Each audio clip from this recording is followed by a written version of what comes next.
ఇది వెంకటేశ్వర్లు గారు. ఒకరిద్దరు కాదండి, నాకు ఇంకా చాలా పేపర్లు ఉన్నాయి. ఇక పురుగు మందు తాగి కొల్చారం మెదక్ జిల్లా శ్రావణ్ కుమార్ అనే రైతు కొంటలేరని చెప్పి పురుగు మందు తాగి నిరసన చెప్పి చివరికి చచ్చిపోయిన పరిస్థితి. మొత్తంగా చూస్తే ఈరోజు రాష్ట్ర వ్యాప్తంగా ఇక ధాన్యం కుప్ప చేస్తూ రైతు కన్నుమూత.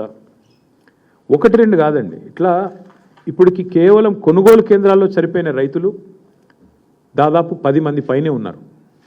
ఒక్కరూ చనిపోలేదని మంత్రి గారు అంటారు. ఇంతకంటే సిగ్గుచేటు, ఇంతకంటే అవాస్తవాలు మాట్లాడడం ప్రభుత్వంలో ఉన్న వాళ్ళకి మంచిదా? దయచేసి వారు ఆలోచించుకోవాలి. ఇవాళ 45 డిగ్రీల వేడిలో 45 రోజుల నుంచి రైతులు పడిగాపులు పడుతున్నారు. నేను తిరిగిన స్వయంగా సంగారెడ్డి జిల్లా పోయినా, సదాశివపేటకి, వరంగల్ జిల్లా పోయినాను, వరంగల్లో 3 జిల్లాలు పోయాను, జనగామ పోయినాను, వరంగల్ పోయినాను, ములుగు పోయినాను, తర్వాత మా సిరిసిల్ల జిల్లా పోయినాను. దాదాపు 5-6 జిల్లాలు తిరిగితే ఎక్కడ చూసినా మా నాయకులు అయితే అందరూ ఫీల్డ్లోనే ఉన్నారు. అందరూ ఫీల్డ్లో తిరుగుతూ ఉన్నారు. ప్రతి ధాన్యం కొనుగోలు కేంద్రం దగ్గర పోతూ ఉన్నారు. ఎక్కడికక్కడ రైతులు, సార్ గన్నీ బ్యాగ్స్ లేవు సార్, సంచులు లేవు సార్. ఈ రాష్ట్రంలో గన్నీ బ్యాగ్స్ దొరుకుతలేవు, కానీ గన్స్ మాత్రం పుష్కలంగా దొరుకుతున్నాయి. కరీంనగర్లో 5 తుపాకులు పట్టుకొని పోయి పొద్దున 11 గంటలకి తుపాకులతో కాల్పులు జరుగుతున్నాయి. కానీ నిస్సిగ్గుగా ముఖ్యమంత్రి గారు చెప్తున్న మాటలకు కానీ, మంత్రి గారు చెప్తున్న మాటలకు కానీ, చేతలకు కానీ పొంతన లేదు. వాస్తవానికి ఈరోజు కూడా రాష్ట్రంలో ఎక్కడా కూడా 30-35% మించి ధాన్యం కొనుగోలు చేయలేదు. ఇక మీకు పేరు చెప్తే బాగుండదు, కానీ ఒక మాజీ మంత్రి, ఎమ్మెల్యే, కాంగ్రెస్, మొన్న మా నాయకుడికి ఫోన్ చేసి, ఒక నాయకుడు మా ఎమ్మెల్యే గారికి ఫోన్ చేసి, అరే ఏం పెట్టినరా మీరు, ఇది పనిలేని పని, ఈ గవర్నమెంట్ కొనుడు ఏందా నాకు అర్థం కాదు, ధాన్యం మీరు లేని పని పెట్టిన మా కేసీఆర్ గారు, మాకు ఇప్పుడు ఆ ప్రెజర్ అవుతుంది అని చెప్పి మా నాయకుడికి ఇంకో కాంగ్రెస్ నాయకుడు ఫోన్ చేసి నిష్ఠూరం ఆడుతూ ఉన్నాడు. ఇది పరిస్థితి ఈరోజు రాష్ట్రంలో. ముఖ్యమంత్రి గారేమో 80% కొనేసిన అంటాడు, మంత్రి గారేమో 50% కొన్నా అంటాడు. మేము చూసినాం క్షేత్రస్థాయిలో. వాస్తవానికి ఈరోజు ఏ ఒక్క సెంటర్లో కూడా ధాన్యం కొనుగోలు కేంద్రాలు సరిగా పనిచేయడం లేదు. గన్నీ బ్యాగ్స్ ఇస్తలేరు, రైతులే కొనుక్కోవాలి. 28 రూపాయలు, 25 రూపాయలు, 30 రూపాయలు పెట్టి సుతిలు వాళ్ళే కొనుక్కోవాలి. మంచినీళ్ళ సౌలత్ కూడా లేదు. ఇంకా మీదికెళ్ళి వెయిటింగ్ ఛార్జీలు కూడా రైతులే కట్టుకోవాలి. ట్రాక్టర్ లోడ్ చేసుకొని వస్తుండ్రు పాపం. వచ్చినాక ఆడ బయట సెంటర్ బయట, నేను నర్సంపేట నా కళ్ళతో నేనే చూసిన, మొత్తం మార్కెట్ యార్డ్ అంతా నిండిపోయి ఉన్నది. మరి ఎట్లా ఇది పరిస్థితి అంటే, వచ్చి వారం రోజులైంది సార్, వెయిటింగ్ ఛార్జీలు కడుతున్నాం, రోజుకు 2000 రూపాయలు కడుతున్నాం, రోజుకు 3000 రూపాయలు కడుతున్నాం, లారీ అయితే, ట్రాక్టర్ అయితే 2000 కడుతున్నాం. రైతులు తమ నోటెంబడి వాళ్ళు చెప్పిన మాట. ఈ సంక్షోభాన్ని గుర్తించకుండా, ఈ సంక్షోభం గురించి కనీస అవగాహన లేకుండా అబద్ధాలు చెప్పి అధికారంలోకి వచ్చిన రేవంత్ రెడ్డి ఇలా నోటికి వచ్చిన మాటలు మాట్లాడుతూ ఉన్నాడు. పెద్దలు చెప్పారు, ఎద్దేడ్చిన యవసము, రైతేడ్చిన రాజ్యం బాగుండదు అని. 10 ఏళ్ళు దేశానికి అన్నపూర్ణగా వెలసిల్లిన తెలంగాణ ఇవాళ తల్లడిల్లుతున్నది. రైతు ఇవాళ కన్నీరు పెడతా ఉన్నాడు. ఇది వాస్తవం ముఖ్యమంత్రి గారు. మేమేదో మిమ్మల్ని విమర్శించడానికి ఇంకోదానికో చెప్పట్లేదు. ఇవాళ రాష్ట్రంలో ప్రణాళిక లేకుండా పోయింది.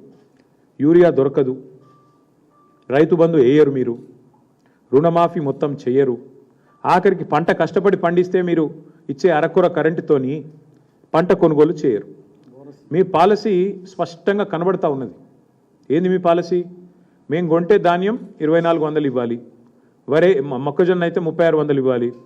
అట్లా కాకుండా రైతును 4 రోజులు అక్కడే ఏడిపిస్తే పోయి అక్కడ ప్రైవేట్లో అమ్ముకుంటాడు. ఎవరో సేటుకో ఎవరో రైస్ మిల్లానికి అమ్ముకుంటాడు. 1700, 1800 సచినోడి పెళ్లికి వచ్చిందే కట్నం అన్నట్టు. ప్రభుత్వం ఎట్లా కొంటలేదు కదా, ఆయన వర్షం కింద పడితే నాశనం అయిపోతుంది పంట, మొలకెత్తితే మళ్ళీ వీళ్ళు కొనరు అని చెప్పి ఇవాళ ఆ పరిస్థితుల్లో రైతు ఉన్నాడు. ఇవాళ ముఖ్యమంత్రి గారు ఇంకా కూడా బుకాయింపులతో, బెదిరింపులతో, హుంకరింపులతో, అబద్ధాలతో నెట్టుకొస్తా అనుకుంటా ఉన్నాడు. మేము ప్రభుత్వంలో ఉన్నప్పుడు ఇదే ముఖ్యమంత్రి గారు తరుగు గురించి బాగా మాట్లాడిండు. ఇంత తీస్తారు, అట్లెట్లా తీస్తారు, ఇట్లెట్లా తీస్తారు. ఇవాళ వాస్తవానికి 6 నుంచి 8 కిలోల తరుగు తీస్తూ ఉన్నారు. ఇది వాస్తవం. ముఖ్యమంత్రి గారిని, కాంగ్రెస్ పార్టీ నాయకులు నేను ఒకటే అడుగుతున్నా, ప్లేస్ మీరు డిసైడ్ చేయండి, ఏ ఊరు మీరు డిసైడ్ చేయండి, మేము వస్తాం, మా నాయకులందరం వస్తాం. ఏ సెంటర్ కన్నా పోదాం రాష్ట్రంలో. మీరు కొడంగల్ నియోజకవర్గంలోని ఏ సెంటర్ అయినా మేము రెడీ. ఎక్కడన్నా కూడా మీరు చెప్పినట్టు 80% కొనుగోలు జరిగినాయని మీరు రుజువు చేస్తే ఏ శిక్షకైనా మేము సిద్ధం ముఖ్యమంత్రి గారని నేను విజ్ఞప్తి చేస్తా ఉన్నాను. దయచేసి భేషజానికి పోకండి. అనవసరంగా ఏదో డైలాగులతో, పెద్ద పెద్ద మాటలతో. ఇంకా ఎలక్షన్లు చాలా దూరం ఉన్నాయి, ఇంకా 2.5 ఏళ్ళు ఉంది. ఇప్పటి నుంచే ఎందుకు ప్రతిదానికి రాజకీయం? దయచేసి భేషజానికి పోకుండా, అహంభావానికి పోకుండా, మేము చెప్తున్నాం కదా వీళ్ళెవరు చెప్పడానికని అనవసరపు దీనికి పోకుండా, బ్రోకర్ల పాలవుతున్న ధాన్యాన్ని, మధ్య దళారులు ఏదైతే ఇవాళ గవర్నమెంట్ కొంటలేదు కాబట్టి దళారులకు అమ్ముకునే దుస్థితి ఏదైతే రైతులకు వచ్చిందో దీని నుంచి నివారించండి. మా శ్రీనివాస్ గౌడ్ గారు గుర్తు చేస్తూ ఉన్నారు బోనస్ ఎగ్గొట్టిండు అని. బోనస్ కాదు, ఈ ప్రభుత్వమే పెద్ద బోగస్. ఈ ప్రభుత్వమే పెద్ద బోగసు. వాళ్ళ రైతు డిక్లరేషన్ అంత పెద్ద బోగస్ ఇంకోటి లేనేలేదు. 34 హామీలు ఇచ్చారు రైతు డిక్లరేషన్లో. ఒక్కటన్నా అమలైందా ఈ రాష్ట్రంలో?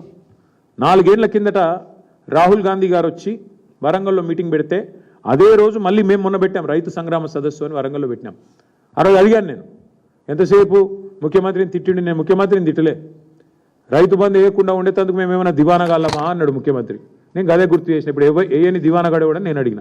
నేను ముఖ్యమంత్రి గారు నేనేం తిట్టలే. కేవలం ఆనాడు మేమేమైనా దివానగాళ్ళమా, మాకేమైనా దిమాక్ లేదా అన్నాడు. నేను గదే చెప్పిన. మరి దివానగాళ్ళు ఎవరు, దిమాక్ లేని వాళ్ళు ఎవరు అని అడిగిన.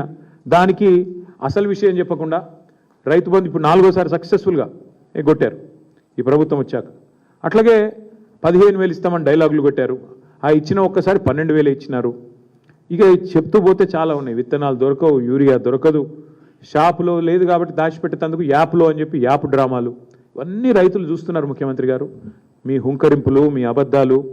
ఇవాళ లారీలు లేవు, ట్రాన్స్పోర్ట్ చేసేటోడు లేడు, బస్తాలు దించేటోడు లేడు, హమాలి దిక్కు లేడు. మీ ప్రభుత్వానికి ప్రణాళిక లేదు. పోనీ కేంద్ర ప్రభుత్వం ఏమన్నా వాళ్ళు ఏమన్నా మంచి చేస్తున్నారంటే మన ప్రధానమంత్రి గారు వచ్చి మన రాష్ట్రానికి వచ్చి హైదరాబాద్లో మీటింగ్ పెట్టి సాగు కబురు చల్లగా చెప్పిపోయిండు. రైతులు యూరియా వాడుడు తక్కువ చేయాలి, బంగారం కొనుడు తక్కువ చేయాలి. మరి ఆ పెద్ద మనిషి వచ్చి శుద్ధులు చెప్పింది. దాన్ని బట్టి అర్థమయ్యేది ఏంటంటే నాకు వచ్చే సీజన్లో కూడా తప్పదు. కాంగ్రెస్ అనే ఈ దరిద్రం ఈ రాష్ట్రంలో ఉన్నంత కాలం రైతులకు ఇక్కట్టు తప్పవు, మళ్ళీ యూరియా దొరకదు. ఆయన కేంద్ర ప్రభుత్వానికి నాయకత్వం వహించే పెద్ద ఆయన మోడీ గారు చెప్తున్నారు. ఇక రాష్ట్రంలో ఉన్న మంత్రులకు, ముఖ్యమంత్రి గారికి డబ్బు సంచుల మీద ఉన్న దృష్టి ధాన్యం సంచుల మీద లేదు, యూరియా సంచుల మీద లేదు.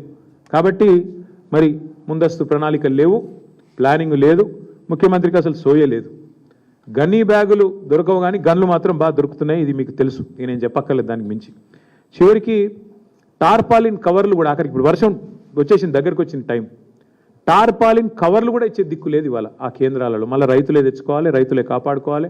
ఆరుగాలం కష్టపడి పండించిన పంటను కాపాడుకోకపోతే ఇవాళ ఈ ప్రభుత్వం అయితే ఏమీ చేయదు అనేది స్పష్టంగా అందరికీ అర్థమైపోయింది. ఇక నేను అనేదల్లా ఒకటే, మీరు భూముల మీద పెట్టే శ్రద్ధ, భూదోపిడీ మీద పెట్టే శ్రద్ధ, భూహారతి ఏదైతే తెచ్చారో ఆ భూహారతి ద్వారా స్వాహా చేస్తున్న కార్యక్రమం వేం నరేందర్ రెడ్డి గారు నిన్నగాక మొన్న మా సోదరుడు మన్నే క్రిషాంక్ బయటపెట్టినాడు. ఎట్లా కే సముద్రం మండలంలో అసైన్డ్ పట్టాలను రాయించుకున్నాడు, భూహారతి ద్వారా ఎట్లా స్వాహా చేసినాడు మా సోదరుడు బయటపెట్టాడు. నిన్న శంషాబాద్లో